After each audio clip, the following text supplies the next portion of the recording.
Hello, नमस्कार. स्वागत आहे तुम्हा सगळ्यांचं रेसिपीज कट्टामध्ये. तर आज आपण करणार आहोत हेल्दी बीटरूट चणा कटलेट. तर त्यासाठी मी इथे चणे भिजवून घेतले आहेत रात्रभर, काळे चणे. आणि त्यानंतर हे आपण शिजवून घेणार आहोत. स्वच्छ धुवून घ्यायचे आणि त्यानंतर थोडीशी हळद आणि थोडासा सोडा घालून शिजवून घ्यायचे, म्हणजे छान शिजतात. कुकरच्या शिट्ट्या पण जास्त कराव्या लागतात, त्याशिवाय चणे शिजत नाहीत. तर कुकर लावला आहे तोपर्यंत मी इथे चटणी करून घेते कटलेटबरोबर खाण्यासाठी. त्यासाठी मी इथे 100 ग्रॅम पनीर घेतलं आहे. पनीरमध्ये सुद्धा खूप प्रमाणात प्रोटीन्स असतात, त्यामुळे हेल्दी कटलेट्स खायचे आहेत तर चटणीसुद्धा हेल्दी पाहिजे. त्यानंतर दही घेतलं आहे.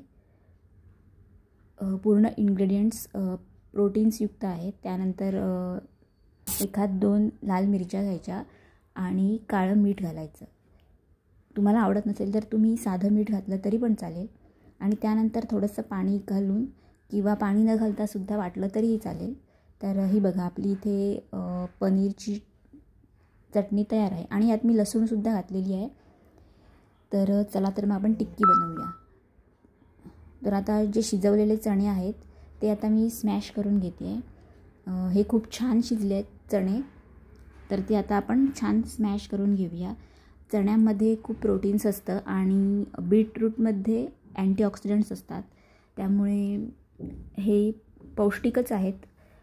त्यानंतर मी ते शिजवलेला बटाटे घातले 2 ते 3 आणि बीटरूटसुद्धा मी शिजवून घेतलं आहे. त्याच्यातलं थोडंसं पाणी काढून घ्यायचं, म्हणजे ते मिक्स होईल, नाहीतर मग ते खूप सैल होतं. तर ह्यात तुम्ही आवडीनुसार मसाले घालू शकता. मी तिखट घातलं आहे आणि चिली फ्लेक्स घातले आहेत, मिक्स हर्ब्स घातले आहेत, मीठ घातलं आहे.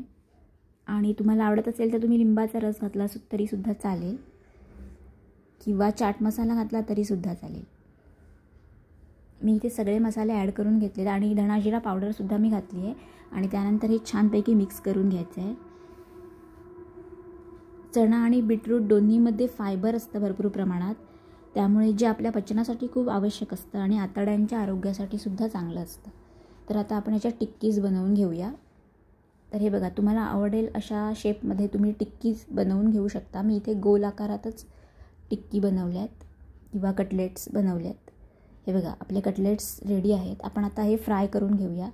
मी इथे शॅलो फ्राय करणार आहे. एका पॅनमध्ये तेल लावून घेतलेलं आहे मी.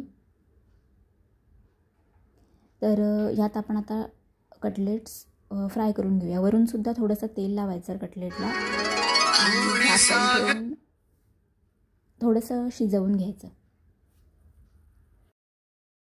तर आता आपले हेल्दी कटलेट्स तयार आहेत. तुम्हीसुद्धा हे नक्की करून बघा. कमेंट करून मला नक्की सांगा आणि चॅनेलला सबस्क्राईब करायला विसरू नका.